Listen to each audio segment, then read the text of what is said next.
Welcome, everyone. Really pleased that you're all attending this lunch talk.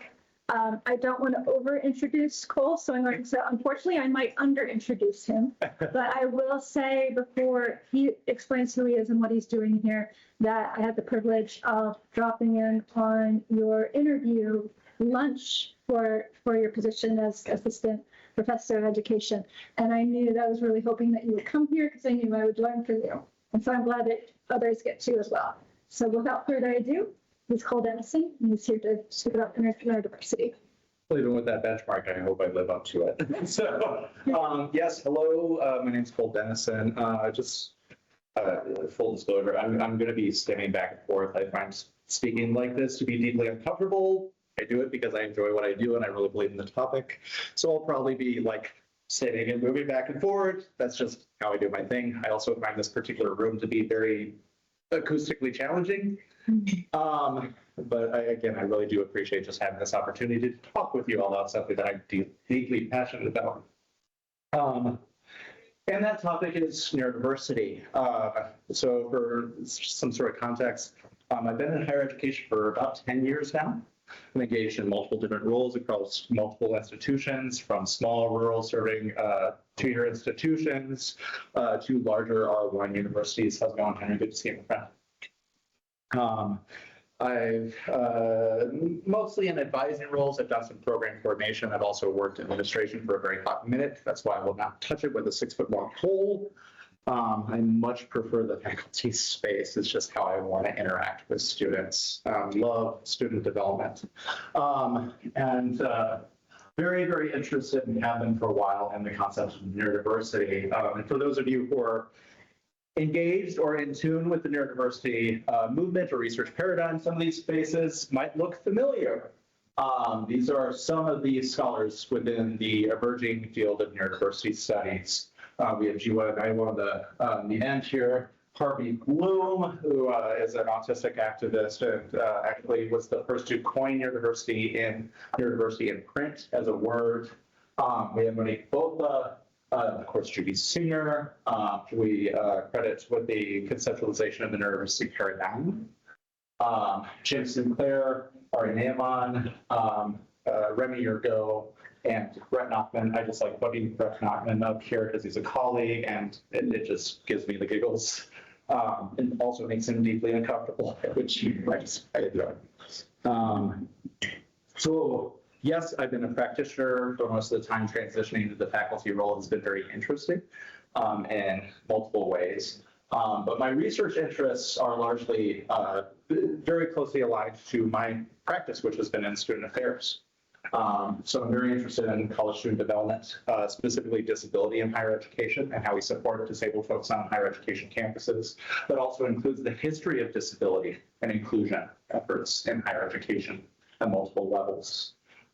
More recently, I've turned my focus to neurodiversity in higher education, as well as this concept of epistemic disconnection. If we have enough time, we might talk a little bit about epistemic disconnection, but that's not going to be the focus of this talk.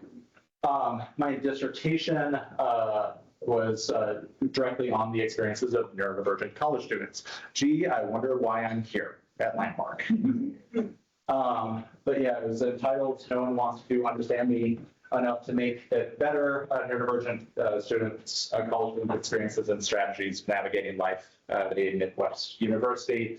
My work with neurodivergent college students and neuroinclusivity has won me multiple recognitions and awards. The most recent was the 2024 Albert Hood Emerging Scholar Award. And then I've also recently joined the College Autism Network as part of the research committee, which has been a lot of fun.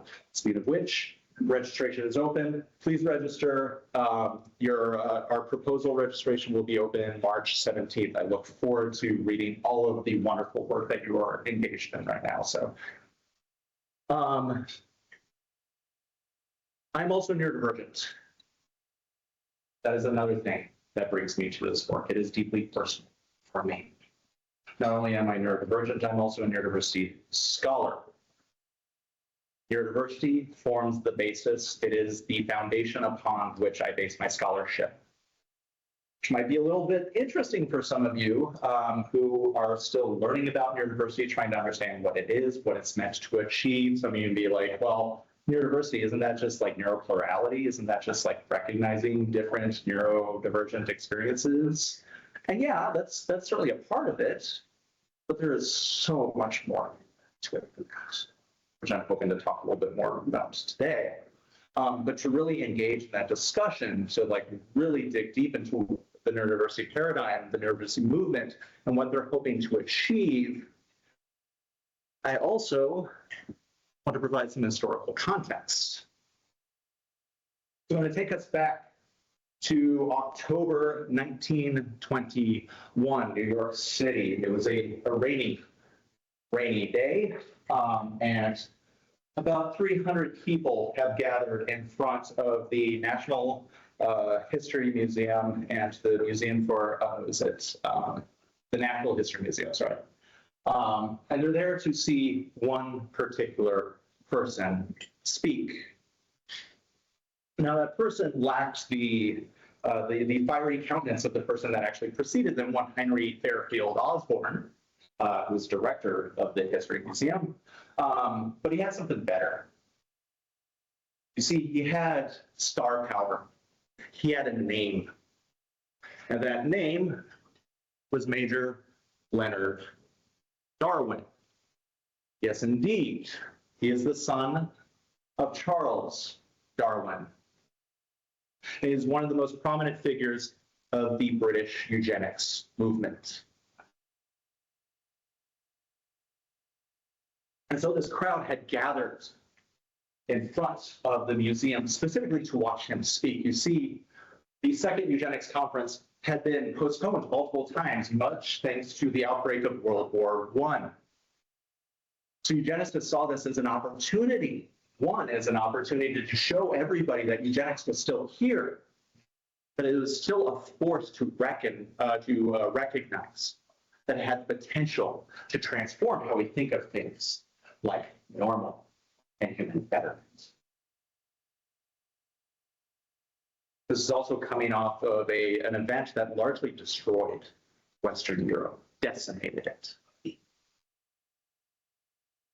which adds a special poignancy to his speech, because he was talking about the future of eugenics, what eugenics could do for this nation, the American nation. You see, eugenicists saw the United States of America as the perfect place to enact eugenic ideals.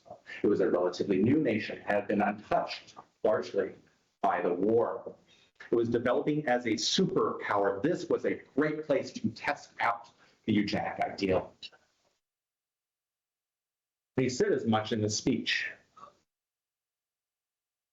In the past, many nations of the first rank, when apparently advancing without check on the path of prosperity, have begun to decay from unseen causes, and having in time fallen from their high estate as to cease to count as factors for making progress.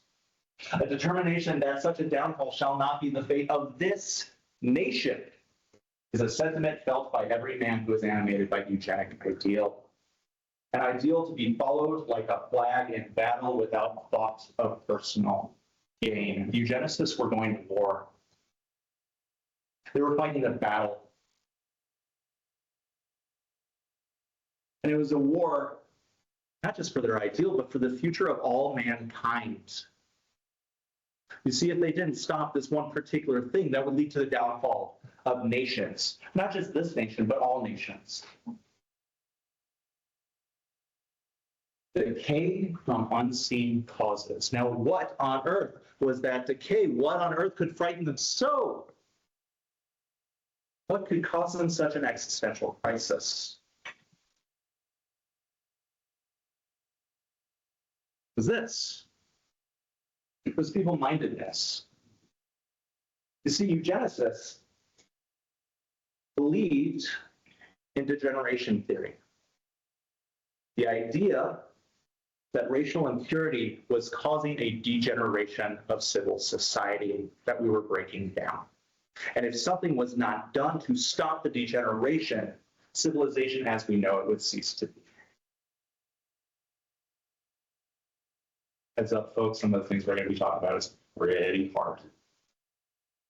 It's very hard. But it's also necessary to provide the historical context and understand what neurodiversity is trying to do.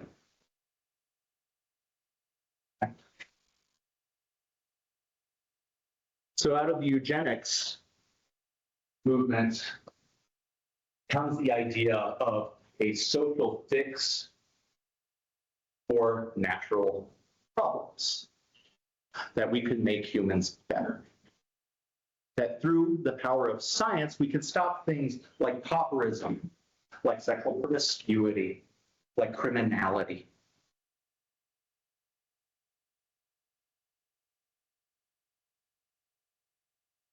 And when you are convinced that your school system is filled with feeble-minded students, that these subnormal folks are just throughout society, who do you go to? Who has the most contact with students in a school system? Teachers. Teachers do. No class of the community is more important to the interest in racial problems than teachers of all grades. Because the ideas of the youth of tomorrow will depend so largely on the opinions of teachers today, but teachers must be taught before they take a thoroughly intelligent interest in racial problems. We have to teach teachers. A large portion of eugenic policies and practices, of laws that were written under the eugenic ideal, were directed towards the educational system, towards identifying and segregating supposed feeble-minded students away from the population, the general student population, to make sure that they stop sapping the resources of the community.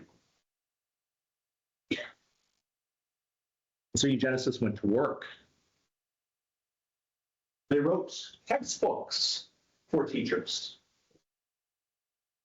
training them how to identify supposed feeble-minded students, how to appropriately engage with them, to identify and to remove them, to put them in a burgeoning field of special education. The role of special education at this time was not to educate, it was to segregate. It was to stop harming, to stop the sapping of resources. This, by the way, right here, you may recognize it if your interest is in assessment. The development of intelligence in children. This is the publication of the Denisen scale. The Denisen scale was the silver bullet that eugenicists were looking for. It provided a way to identify and create a hierarchy of operation among the feeble-minded. It is still in operation to this day. It's still used. It's called the Stanford-Binet test in recognition of one Louis Herman's contributions to it, who was also a eugenicist, fun fact. So let's read some of the language that was offered in these textbooks. Strong, by the way, if you're familiar with the strong interest inventory, the child who is lacking learns slowly and learns very little. A child once feeble-minded is never made normal. This later class, let's see if you all can pick this one up. This later class, which certain alienists, that was the old term for psychologists, called moral imbeciles, do not necessarily manifest an inferiority of intelligence. They are turbulent, vicious, rebellious to all disciplines. They lack sequence of ideas and probably power of attention. They can't sit still. They can't pay attention. You ask them to focus, they can't focus. There's something wrong with them. What does that sound like?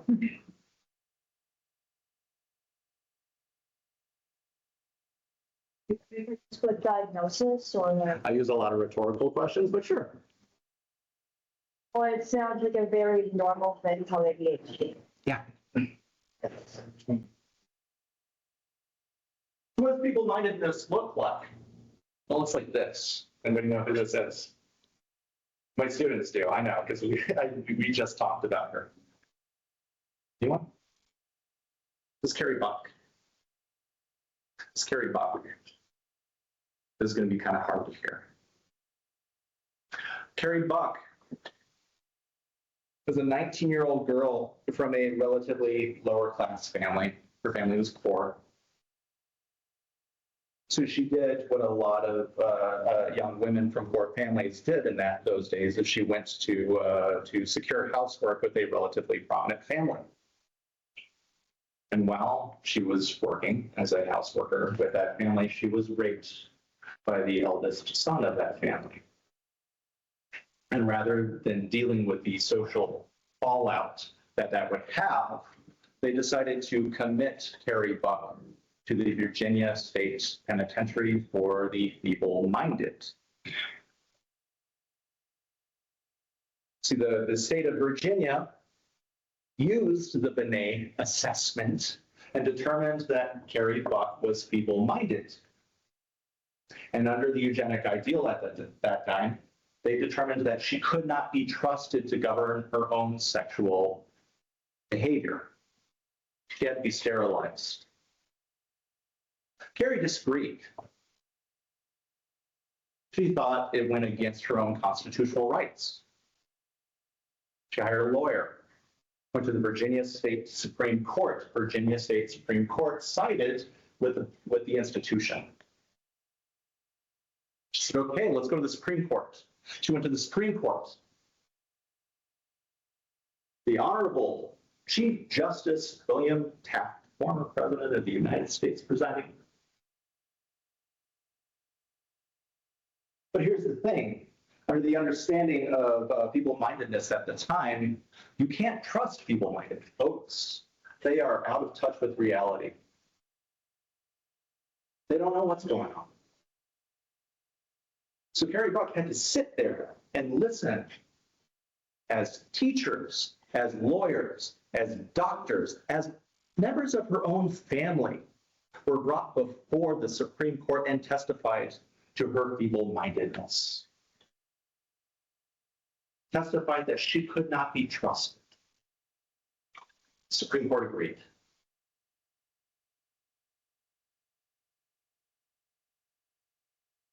Honorable Oliver Wendell Holmes penning the majority decision. We have seen more than once that the public welfare call upon the best citizens for their lives. It would be strange if it could not call upon those who already sap the strength of the state for these lesser sacrifices. It is better for all the world that instead of waiting to execute degenerate offspring for a crime or let them starve for their imbecility, society can prevent those who are manifestly unfit for continuing their time. He is not using imbecility by chance in this. He is directly referencing Alfred Binet's work. He is directly referencing the work of eugenicists at the time. This is the Supreme Court of the United States, folks. This was not a small movement. It was in education. It was in higher education. It was in the legal system.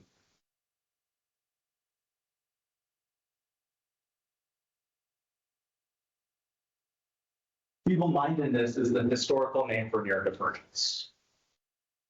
Feeble-mindedness is the historical name for neurodivergence.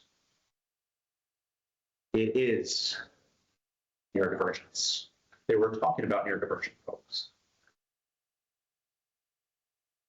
This is the historical legacy. This is the historical context. This is what neurodiversity is trying to push back against.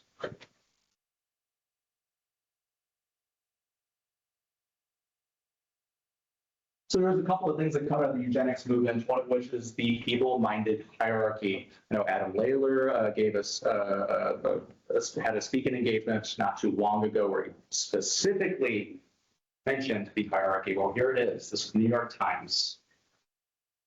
The top were morons. Notice how they rank them via an assumed capacity to produce labor. Seems like that Marx guy might have had something. This is kind of where ADHD folks would be. Of course, it depends on things like masking and how well you could perform normality. Based on that, where you would fall. So hierarchy. Hierarchy of people, hierarchy of value. hierarchy of humanity.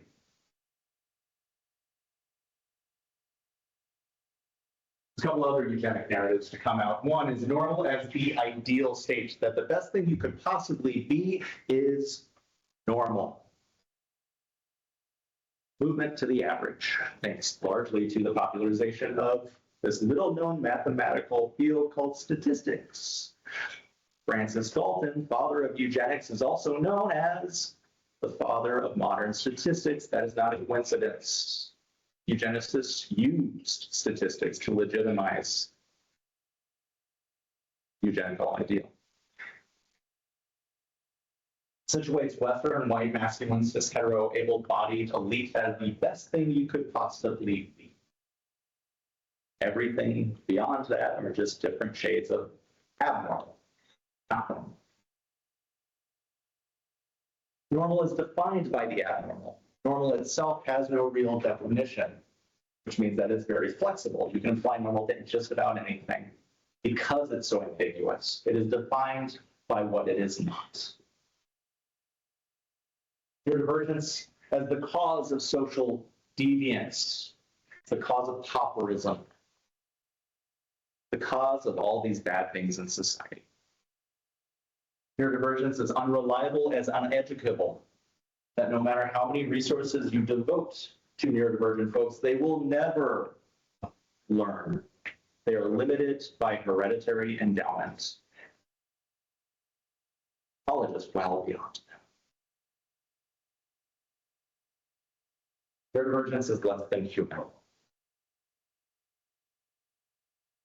That subnormal students lack the capacity for higher level thoughts necessary for collegiate studies. And when you are operating under the understanding that neurodivergent folks would never make it to college, guess what you don't have to do? You don't have to make college accessible. They never make it here. So why bother?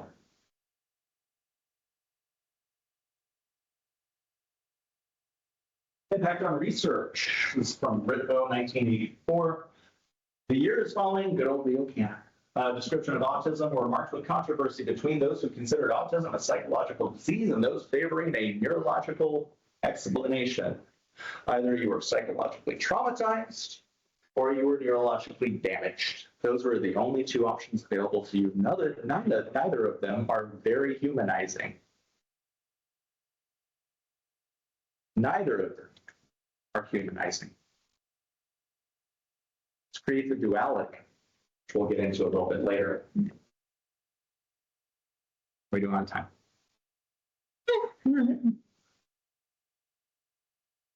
So we can see this in a lot of different historical texts, particularly those attending to autism. This one, again, is Ritvo in pediatric, produced in Pediatric Annals, which is a pretty legitimate journal, medical journal, appropriately titled The Medical Model of Autism by Ritvo and Freeman. Well, how does it describe autism? Well, thankfully, they begin this medical article saying, hey, the past decades of psychotoxic theorizing will go down as a black mark in the history of medicine. Well, at least they recognize it. At least they're saying, hey, the history of research has not been very good. It's not been very humanizing. Heterogenically induced guilt was needlessly inflicted upon whom? Well, upon parents. And years of the patients' lives were wasted in fruitless psychotherapy that was supposed to cure their autism. They're speaking very directly to refrigerator mother theory, if you're all familiar with it. The idea that autism is caused by poor parenting. Thank you, Bruno Bellheim, for that one. And Leo Kanner to a certain extent, but who's counting? We go on. They go on to directly compare normals, note the language, normals to autistics in a number of different capacities, in development, in metabolism. Well, what is language doing? Language is not neutral. Language, there is an action. What happens when you frame the conversation around normals and autistics? Well, the assumption is that autistic folks are not normal, that they are abnormal, that there's something wrong with them. They must be fixed. Again, in normal, serotonin levels are high in infancy, drop out through childhood. This is a hard work coming out. One of their arguments was that autistic folks are retarded and they're in development in various ways. They do not develop along the same lines that normal folks do. But it's okay. We have things to look forward to. We have new interventions in medical science, things like the ability to potentially identify genetic predispositions towards autism. And if we can do that, we can engage in genetic counseling. We can talk to parents about having children and their capacity or their potentiality for having autistic children. Hopefully we can push them away from having children or just seek adoption or some other ways. And you know what? If we're able to actually identify genetic factors, we'll be able to recommend therapeutic abortion. 100 years after Francis Galton introduced the idea of eugenics, 100 years in a medical journal, we are still talking about genetic factors. We're still talking about human pedigree. We're still talking about specific modes of inheritance. Eugenics didn't go anywhere. It didn't go anywhere. It is still here.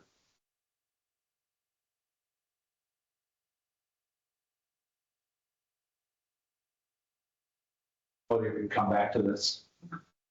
So what comes out of this research, what comes out of this discourse about human value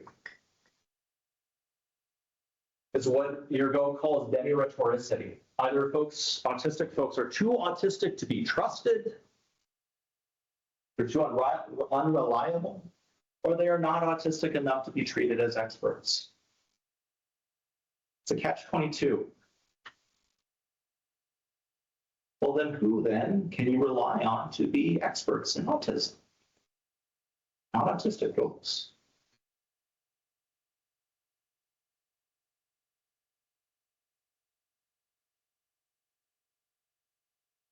So here we go. Here's the kicker, right? What does neurodiversity offer that's different?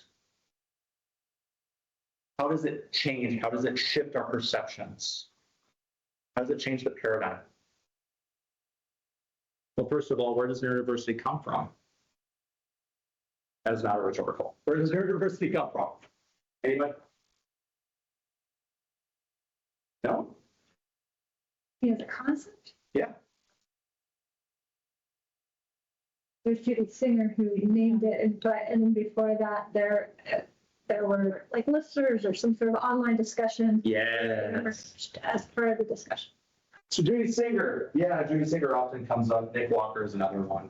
Bloom is also in that conversation as well. But Judy Singer proposed what we now call the neurodiversity paradigm within an honors thesis, undergraduate honors thesis called Odd People In. I had a copy, I lost it. Causing me angst right now. I know it's somewhere. Library has a copy. But there we go. Very similar to Mike Oliver with the social model of disability. What she did was she engaged with the autistic community. She went to listservs. She went to blogs. She went to sites run by autistic folks. She took the ideas that she found and brought it together in what we now call the neurodiversity paradigm. And she says as much in her original thesis. Linked together by computers and the internet, autistic folks have begun to elaborate a new kind of identity. Autistics are beginning to see themselves as a neurological other who have existed amongst and been oppressed by the dominant neurological type, whose hegemony has, until now, neither been noticed or challenged. It comes from autistic folks. It comes from us. It is our experiences. It is our language for our experiences, which means that when you are using neurodiversity, when you're using the language of neurodiversity, you're using our language, which means that you have a responsibility to it to make sure that you're using it appropriately.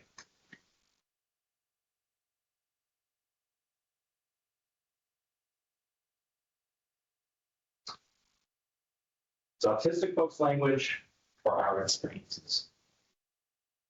That is the difference. That's a big one.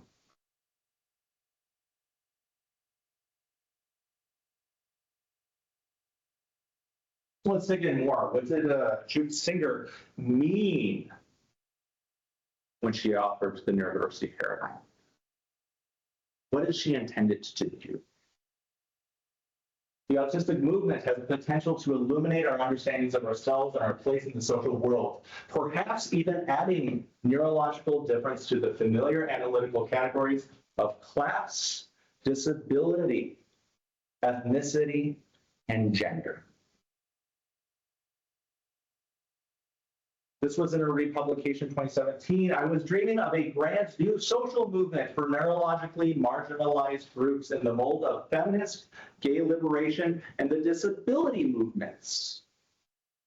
2022, this was an interview given to Jewish International. I wanted to name a social movement in the mold of the women's liberation movement, and I wanted to add intersectionality. What is she drawing on? What are the things she is drawing on? Let me help you out here. Analytical categories of class, disability, ethnicity, gender, neurological marginalized, marginalization, oppression, dominance, feminist, gay liberation, disability movements, women's liberation movement, intersectionality. Where does intersectionality come from? That is not rhetorical. Anybody know?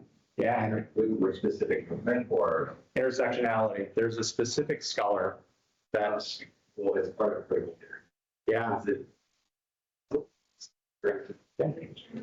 it is Kimberly Crenshaw. Yeah, 1988 Harvard Review, I want to say. Kimberly Crenshaw is a Black feminist, critical legal scholar. She introduced the idea to talk about the intersectional experiences of Black women within the legal system. How the legal system either saw Black or they saw women, but not the intersection in between, leaving a wide gaping hole. She's pulling from Black feminism. She's pulling from the disabilities movement. She's pulling from the queer scholars movement. She's pulling from queer theory.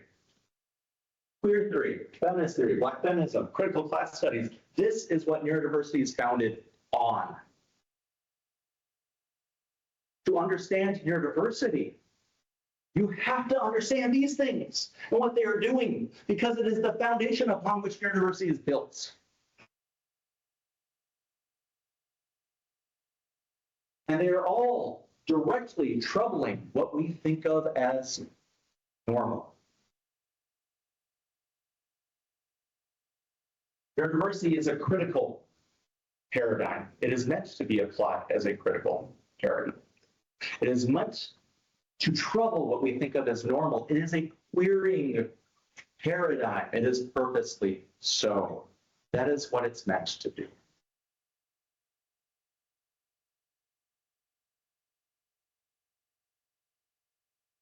This is a part of it. The way this is often used is what folks have been calling neurodiversity-lite. What is neurodiversity-lite? Neurodiversity-lite is an engagement with the language of neurodiversity. It is a co-optation of the language. It is a removal of the language from the foundation. And it is a surface level application of it. Those taking a neurodiversity perspective would specifically trouble a lot of those categories up there. ADHD, for example. What does ADHD stand for? Also non-rhetorical.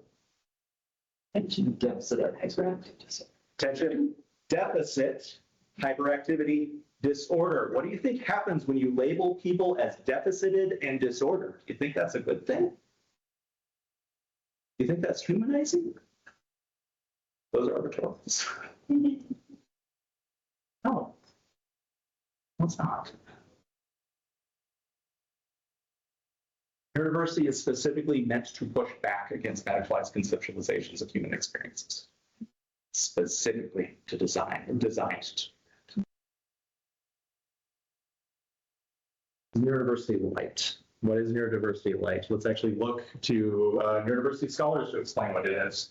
Experts in the old medicalized paradigm began rebranding themselves as neurodiversity experts without significantly changing their approach. Psychiatrists, psychologists, and politicians are adopting the vocabularies of the language. They're using the language, but they're not actually changing it. They're not actually engaging with what the paradigm is meant to do, which is to push back on our understanding of what's.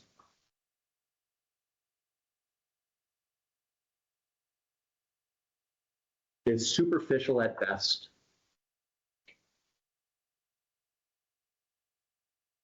So what then is the definition of neurodiversity? What is the neurodiversity paradigm? What is it seeking to do based on what we just went over? It is a critical framework designed to trouble normal in all its forms. It's not just about neuronormativity. It's part of it, but all forms of normal. All forms. It shifts the critical gaze away from the disabled body-mind towards structures and systems. It is not about how neurodivergent folks are different, but rather how structures and systems create difference and reify it. How they create disablement. It views neurotypicality, neuronormativity as a system of power, much like whiteness, much like cis-heteronormativity. Recognizes neurotypicality as historically situated and socially reified. It is constructed, historically based. It recognizes neurotypicality as part of an interlocking system of power. This is where intersectionality comes in. That you cannot take neurodiversity on its face, on neurotypicality on its face. It is directly related to, it interlocks with things like gender and class. And to understand how one operates, you have to also understand how it relates to those other things. They are together.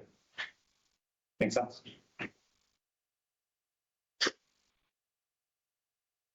Here's another one. Inclusion is a step, but it is not the goal. Inclusion into a broken system leaves the broken system intact. Neurodiversity is meant to trouble the system, to trouble the mechanisms that create and reify difference and otherness. And it's meant to deconstruct the things that lead to dehumanization, like how we think about things like disability.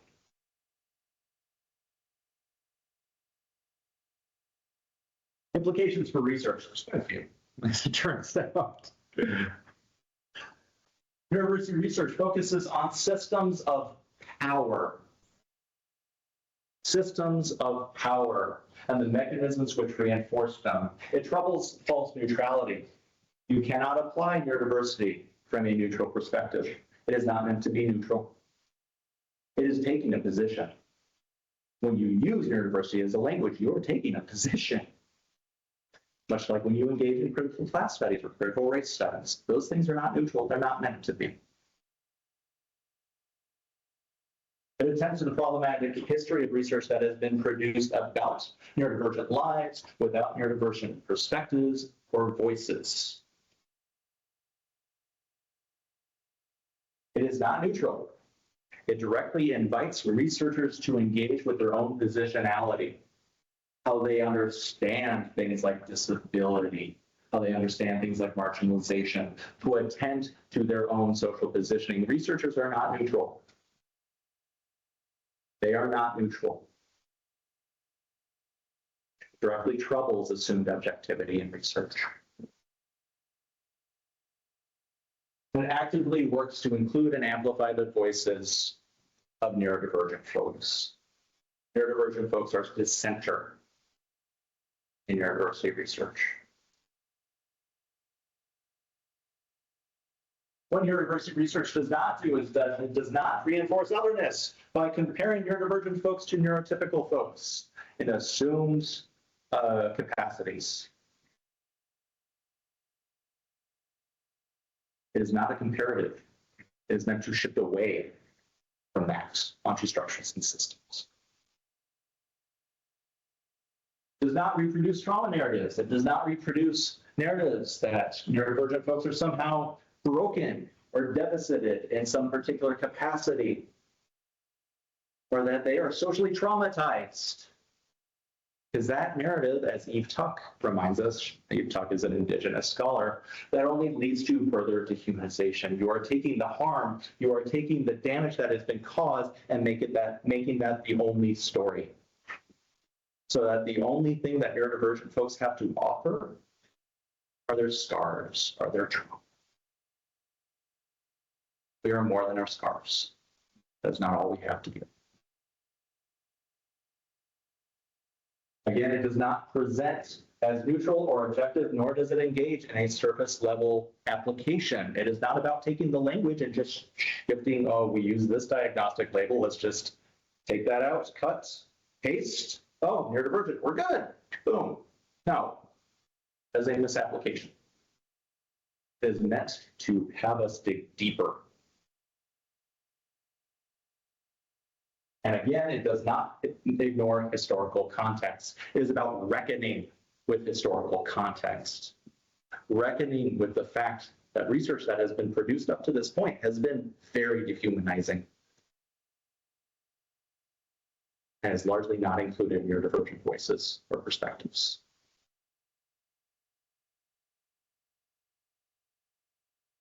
White goal, we're a bunch of student affairs practitioners. What does this mean for practice? Thank you for asking, random person. Well, one of the biggest ones, there's quite a few. I'm going to only focus on one particular one, and this is a big one, is a shift from a medical-based understanding of neurodiversity to a cultural-based understanding. This is big. It is huge. Requires us to fundamentally rethink how we understand things like higher education and what learning looks like, what it means to design effective programming. But to really dig into this, I want to draw on an historical example. Let's talk about HBCUs. HBCUs, historically Black colleges and universities. HBCUs have a very long history within the United States, spanning over 100 years. Many of them were developed as part of the Second Moral Act, but many, like Tuskegee, for example, actually predate. And they are the cultural part of the Black community in the United States. They are the centers for Black excellence, Black research, Black culture. My partner went to Southern, so I'm a little biased in this particular capacity. They have been the agentive space to operationalize things like counterculture and provide counter narratives. They focus on Black excellence and Black leadership. They help develop it. It is the center for Black creativity, giftedness, and high achievement. So imagine this mission, right? So the mission could be applied to just about any HBCU. Mission of centering the Black community and promoting Black excellence as part of an HBCU's mission. Still is to this day. If you look at Fisk, if you look at Tuskegee, if you look at Howard, for example, usually this shows up somewhere within their mission value statement. But what if, in this institution that was meant to center Black community and promote Black excellence, the large majority of faculty were white? What if a large majority of the administration were white? What if a large majority of the staff, the people that were supposed to design programs, the people that are supposed to design the support structures for Black students, or if they're majority white. This is not a hypothetical. This actually happened, as it turns out. But can we imagine how there might be a little bit of a disconnect there? Something a little discordant, maybe.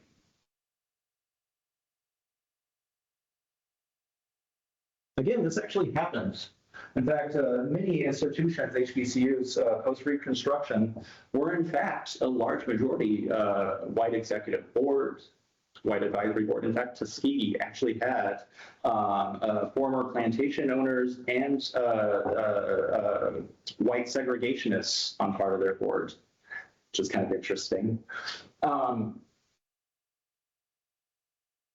And causes significant amount of unrest among the students who felt like their experiences, their values, their hopes, their needs were largely not reflected by the people that were supposed to be supporting them.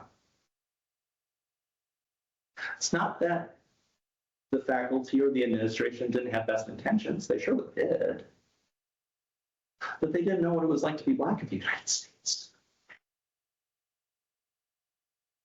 They didn't know what it was like. And so their well-meaning intentions were disconnected from the desires of the people that they were trying to serve. And so there was significant unrest and student protesting all the way up through the 1960s at Florida A&M. I almost said Texas A&M, go Aggies. Florida A&M, at Howard University, Fisk, Spelman, Tuskegee. Rogers, great book. We can even look at more contemporary examples. This happened at Gallaudet. Gallaudet, federally supported institution for the deaf community. See, up until the 1980s, the large majority of the staff, faculty, and the administration, including the president, were not deaf.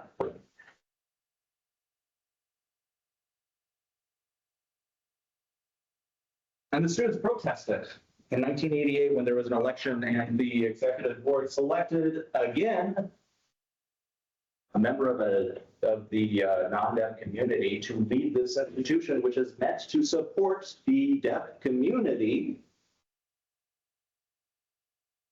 And they pushed back, both students as well as faculty, allies, administration. Yeah, go for it. Issued an ultimatum. They were tired, they were fed up with not being represented by the people that were supposed to be supporting.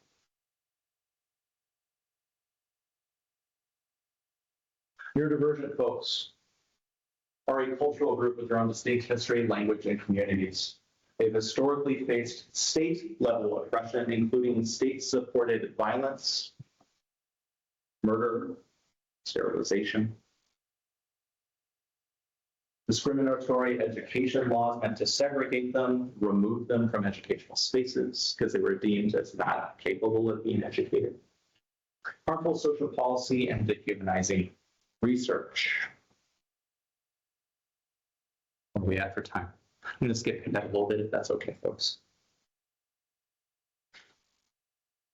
So what I encourage us to do is to think about our community here. When we think about neurodivergent experts, when we think about the experts on this campus, are they neurodivergent? And if they are not, the people that are producing research about neurodivergent lives and perspectives are not neurodivergent. The people that are designing the programs are not neurodivergent. What are we doing to center the neurodivergent voice? Or neurodivergent voices. There's not really a neurodivergent voice, but what are we doing to center the perspectives, the values of our own students if we seek to serve them?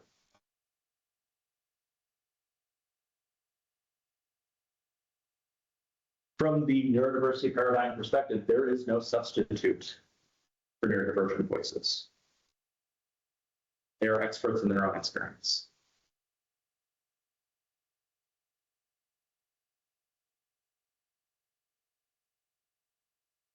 So you're like, cool, okay, great, I'm jazzed.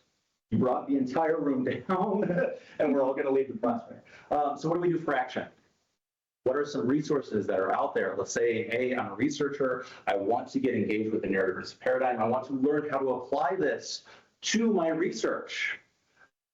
Well, Neurodiversity Studies, a new critical paradigm just came out in 2020 that offers essays and research that has been produced by both neurodivergent and non-neurodivergent folks, scholars, attending to a range of different perspectives and experiences. There's also this one that just came out in 2023. It's edited by Damian Milton, who's, I mean, it's hard for me not to get a little like fanboy here. But the handbook, Rutledge Handbook for Critical Autism Studies, provides an excellent framework for how to actually engage in neurodiversity research and scholarship. It's a fantastic resource, highly recommended. There's others, the autistic community and the neurodiversity movement, which is stories from the front line. These are stories and essays from actual practitioners, people who are working directly with neurodivergent folks, and how to employ this, the neurodiversity paradigm to practice, how to shift practice. It's also open access. It's completely free. It's one of the reasons why I offer it. And of course, you got to go back to classics. Judy Singer republished her essay along with additional thoughts in 2017 in this book, Neurodiversity, The Birth of an Idea. She talks about the development of neurodiversity and how to move it forward. Fantastic resource. So I do, with the 2 minutes that I have left, want to talk about the larger importance here. Yeah. So for those of you who don't know, this is Thomas Cooper. Thomas Cooper was 5 years old.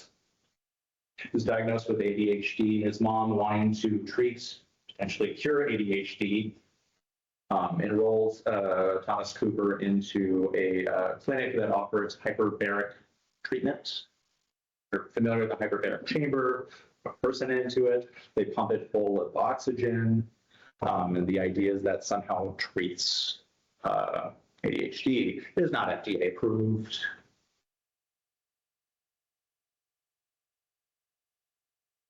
What would have been his 65th treatment, the hyperbaric chamber exploded, killing him. Severely burning his mom. This only happens in a world that still treats neurodivergent folks as second-class citizens.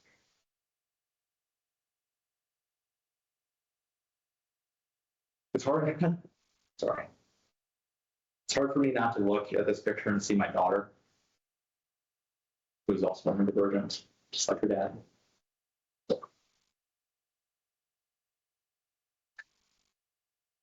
This is what I am hoping we can address here.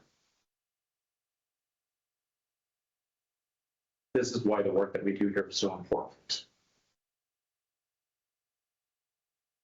So there won't be, hopefully, one day no more Thomas Coopers.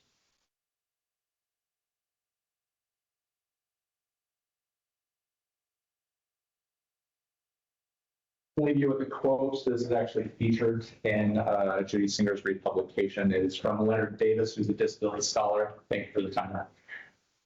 Only when the veil is torn from the bland face of the average, only when the hidden political and social injuries are revealed behind the mask of benevolence, only when the hazardous environment designed to be the comfort zone of the normal is shown with all of its pitfalls and traps that create disability, only then will we begin to face and feel each other in the rich variety and difference of our bodies, our minds, and our outlook. I have recommendations for practice. I know we're short on time, folks. So if you need to head out, feel free to do so. This PowerPoint is available on the Lunch Talk StreckNet site, and I will send you all individually a link to that site to make it easier to revisit these quotes, revisit the resources. The library owns most of them, and we'll own all of them if we miss any. Sure. The other one that I recommend, I just picked it up myself, is Empire Normality from Robert Chapman. Fantastic book, by the way. Actually attends to the history of neurodivergent research. It touches on Kanner, Asperger, Bleuler, is in here as well. It also talks about Benet and traces the connections between all of them until modern day research as well. Highly, highly recommend this one. Cravelin's an interesting guy, but that's the second one.